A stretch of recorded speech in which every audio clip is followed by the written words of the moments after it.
एक अछूत दूसरा अछूत को छुआछूत भेदभाव करता है। एक जात दूसरे जात को छोटा मानता है। और आज की पीढ़ी को जानकर आश्चर्य होगा कि 100-150 साल पहले एक नाई जात दूसरे जात की सर के बाल को नहीं काटते थे। उस समय ग्रंथ, पुराण और शास्त्र लागू था और आज संविधान लागू है। आप खुद समझदार हैं, खुद समझ सकते हैं। ऐसे में 100-200 साल पहले क्या होता था, आइए जानते हैं। वीडियो में अंत तक जरूर बने रहिएगा। तो चलिए वीडियो को शुरू करते हैं। के.बी. अम्बेडकराइट यूट्यूब चैनल में आप सभी का स्वागत है। जय भीम। ब्राह्मण बनिया मनुवादी हिंदू धर्म में जातीय मान सम्मान क्रमबद्ध होने के कारण हर जाति वाला एक दूसरे या पड़ोसी से अपने आप को ऊंचा या नीच समझता रहा है और आज भी समझ रहा है। ऊंच नीच की धारणा को बनाए रखने के लिए ब्राह्मणवादी मनुवादी राज्य शासकों ने दंड का सहारा लिया। 700 साल से 1000 साल तक मुस्लिम शासन के बाद भी इस्लाम भारत के ब्राह्मणवाद मनुवाद को मिटा नहीं सका। जब तक मुगलों का राज्य रहा वो भी अब्राह्मणों को ब्राह्मणवाद की रक्षा के लिए इस्लामी न्यायालयों द्वारा सजा देते रहे।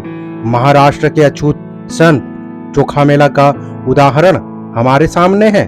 मुगल शासन में पंढरपुर के मंदिर में प्रवेश करने पर मुस्लिम न्यायाधीश ने उन्हें दौड़ती हुई बैलगाड़ी के पीछे बांधकर घसीट कर मरवाया गया। सन 1950 की बात है कि बंबई सरकार के उप मंत्री, उत्तर प्रदेश और हरियाणा के भूतपूर्व गवर्नर श्री जीडो तापसे ने भी पंढरपुर के मंदिर में विठुल विष्णु का दर्शन किया।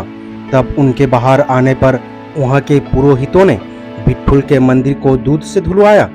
ब्रिटिश राज्य में भी अब ब्राह्मणों में नाई जैसा व्यक्ति भी अछूतों के बाल काटने में अपने को अपवित्र हुआ समझता था। उसे नाई का दर्जा महापति शूद्र में है।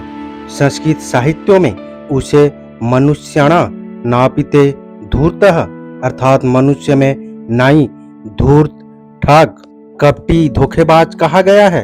वो स्वयं अपमानित, तिरस्कृत और घृणित व्यक्ति है, फिर भी वो अपने आप को अछूत से ऊंचा समझता रहा है। ये ब्राह्मणवादी देन है। जब तक सूबेदार जी सेना में थे तब तक उन्हें धोबी या नाई के कुत्सित व्यवहार का पता न लग सका। वहां पर डंडे के जोर पर सभी को सब तरह का काम करना पड़ता था। जब से वो मिलिट्री से बाहर आए तब से उन्हें और उनके बच्चों को अनुभव होने लगा कि धोबी उनके कपड़े धोने से अपवित्र हो जाता था। वो अपने बालों को स्वयं काटते थे और बच्चों के बाल भी वृद्धावस्था में काटना प्रारंभ किया। कभी कभी बुआ जी बालक भीमराव के बाल काटती थी। उनका बाल काटना इतना भद्दा होता था कि बालक भीम ने अपने बाल अपने आप काटने का निर्णय किया। वो कभी कभी स्वयं भी आलस्य कर जाते थे।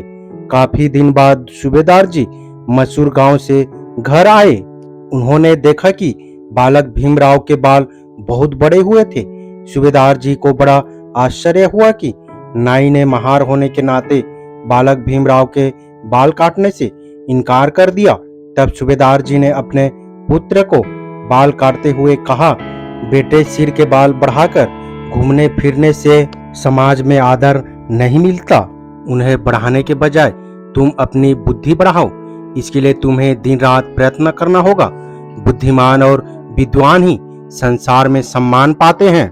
काले बालों में छुपी हुई बुद्धि प्रखरता को सदा ही बढ़ावा दो ताकि तुम एक दिन संसार में चमको।